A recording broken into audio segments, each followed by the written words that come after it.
very, very few albums touch AM. 12 songs, 42 minutes long.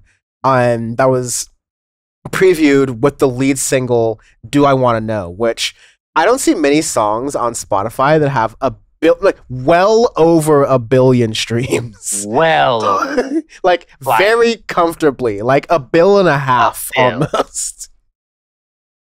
AM is one of, if not the best alternative rock album of all time. It is.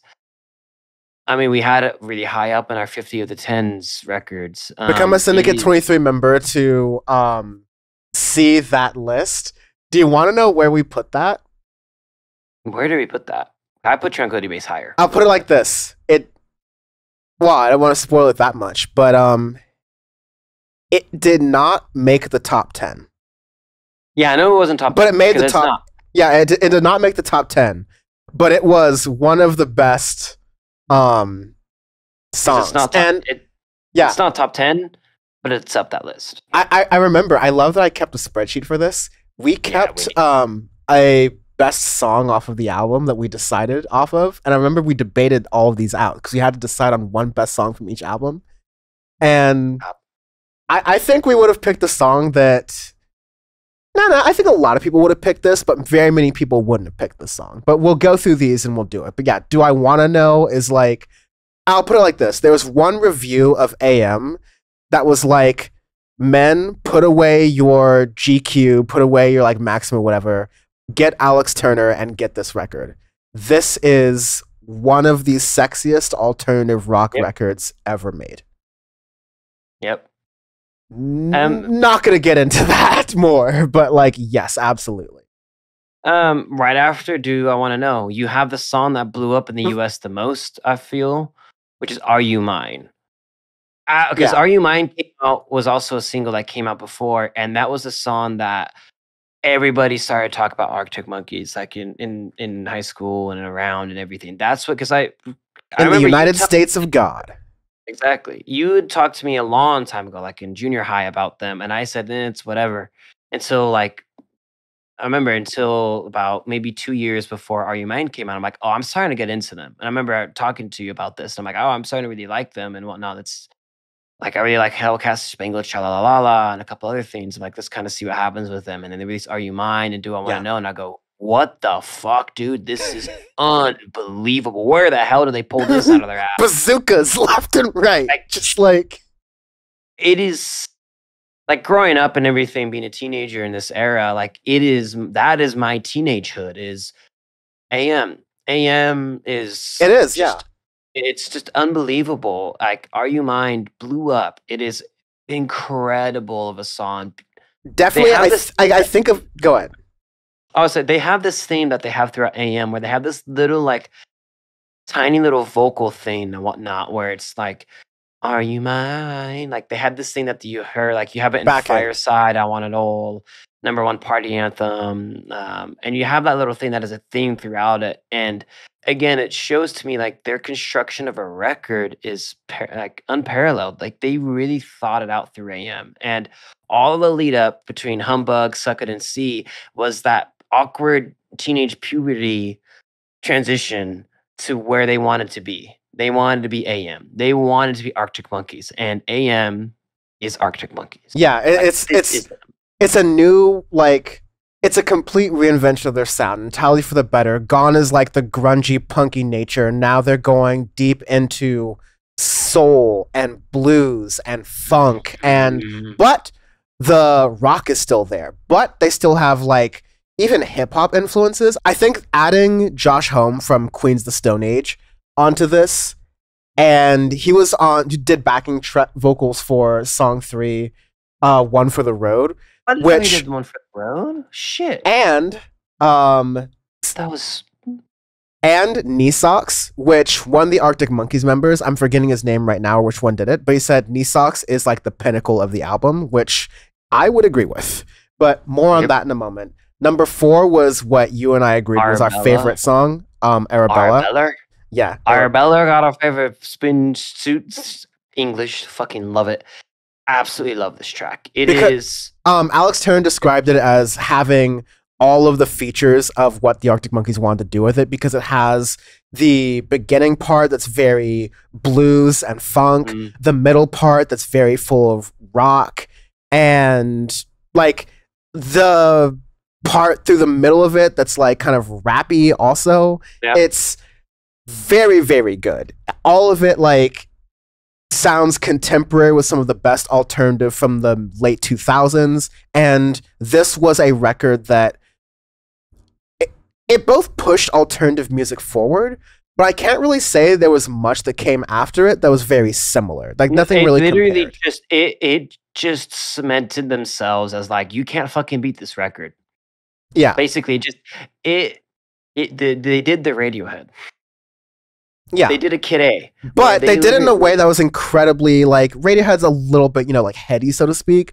Black Keys was very like it passes the "can you play this for the girls" test. Like it is very approachable. Like again, Arctic Monkeys came out, like AM came out during our teenage years. Like a lot of these songs were the backdrop to like a lot of those teenage moments. It's like very incredible. Yeah.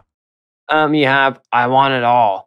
Beautiful track. Really nice. Again, you have those backing vocals onto it, which is a theme throughout this record. You have one of my favorite underrated songs on here, "Number One Party Anthem." Definitely not underrated. I think a lot of people like that song, and it shows that ballad Black Keys. Sorry, ballad Arctic Monkeys. I keep doing that. Why is fucking Black Keys? Black Keys suck ass. No, but also like because maybe it's because what was on my like teenage playlist, so to speak, around 2013, like El Camino and all of those types of records, along with the Black Keys, they were together. Brothers, yeah. They were very similar in my head at this time, for sure. Yeah, but I love "Number One Party Anthem." So when you're on the prowl again, it's just like beautiful. It's just, again, this is, you get these ballads, these beautiful ballads of Arctic Monkeys that they cement in the middle of the record. You have "Mad Sounds" right after. Again, another beautiful ballad that they need to put in the middle of the record to transition from all of like the hard you got. "Do I Want to Know," "Are You Mine," "One for the Road," "Arabella," "I Want It All." 5 unbelievably hard, gorgeous alternative rock tracks. You need to slow it down so that way you don't get like overindulgent. You don't get full off of it. You can put "Number One Party Anthem," "Mad Sounds" right after. Fantastic. Then you have "Fireside," which again, one I really, really like. Love Fireside. Dude, I listened to the shit out of Fireside in high school. I remember just walking around. I would have that song on repeat for days sometimes. That 50s like shoo-wop thing in the background, like such a nice Alex Turner callback. Again, expanding outside of that punk rocky, like this is truly their maturity. They're coming to 100% their adulthood. And if you see like the style that they're wearing at that time too, like it's 50s style, like teddy boy looking style and whatnot, like 50s style and everything. And you hear that influences in this record. Who didn't want to fuck Alex Turner at this point? God damn it, man. Like, Jesus. I remember like right now talking with Vanessa, she's like, "Alex Turner's a fucking beautiful human." I'm like, I'd tap. Absolutely. Absolutely. Absolutely. Absolutely. Yes. Even though he stacks more paper and gets more hosts than you. Yes. Yes. But again, ask Vanessa for your pass on Alex Turner. Oh, that is both of our passes. Like, shit.